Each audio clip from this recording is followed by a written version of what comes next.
This week in basketball with your main man, Easy Leasy, in the place to be. And now it's time for the loser of the week. This week I have two.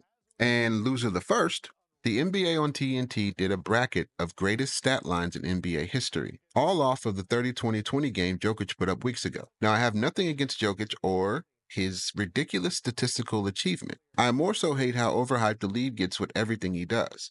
That being said, the reason they are co-losers of the week is one, TNT studio shows are just getting more and more unbearable to watch, either as a comedy show or an analyst show. Whether from the A team or the B team, there's nothing remotely interesting I care to hear from anybody other than Ernie. It's second, when they do things like this. 16 of the best stat lines in the history of the NBA. There's two Giannis's, two Lukas, and two David Robinsons. The David Robinson quadruple double is right, but he shouldn't be on there twice. But even more so, how is Akeem Olajuwon not on here? He also put up a quadruple double literally 3 weeks after he may or may not have put up another one, depending on who you ask. Now, not to take anything away from these amazing players' accomplishments, but clearly the NBA on TNT doesn't know what it's doing. I'm actually surprised to not see LeBron on this list. He had several triple doubles in the finals. One of them was a 40-point triple double, which is actually pretty impressive. Considering you have a game where Clay scored 60 points, but because he only did it in 11 dribbles, it's actually more impressive. I don't know. Now I get it. They do these stupid things to drum up reactions or whatnot, which is exactly what I fell for.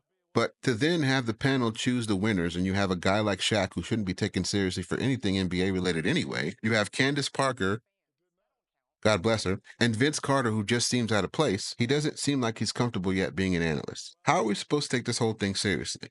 We're not. And then on top of that, the whole reason you came up with this, Jokic putting up 30, 20, and 20, and he loses in the first round, when actually it's one of the more impressive stat lines. They just put it in the bracket wrong. None of it made sense, and it was a complete waste of time. Loser the second, the refs. Between the idea that SGA is a foul baiter and the consistent occurrences of no calls against the Sacramento Kings among other teams, the refs are continuously under scrutiny with the way that they officiate different teams for different reasons. Now, you can say that there's a conspiracy that the NBA favors certain teams and certain players for the sake of making an agenda, and they favor big market teams over small market teams. But it just seems like while every year you can make a case that the refs are bad, it seems like this year, and especially this part of the season, they're really starting to manipulate games in favor of what the league wants, and not for the sake of the teams that are trying to get into the playoffs, or for the players who are actually trying to help their team win. I'm not going to play the card and insinuate that sports betting has anything to do with it, and I honestly try not to swim in the conspiracy theories. Another reason why the NBA can't seem to please fans and keep intrigue, perhaps the inconsistency with rules and selective enforcement not only dilute the flow of the game, but also taint the credibility of it. To watch another game where a guy like Domantas Sabonis gets battered, bruised, and bloody,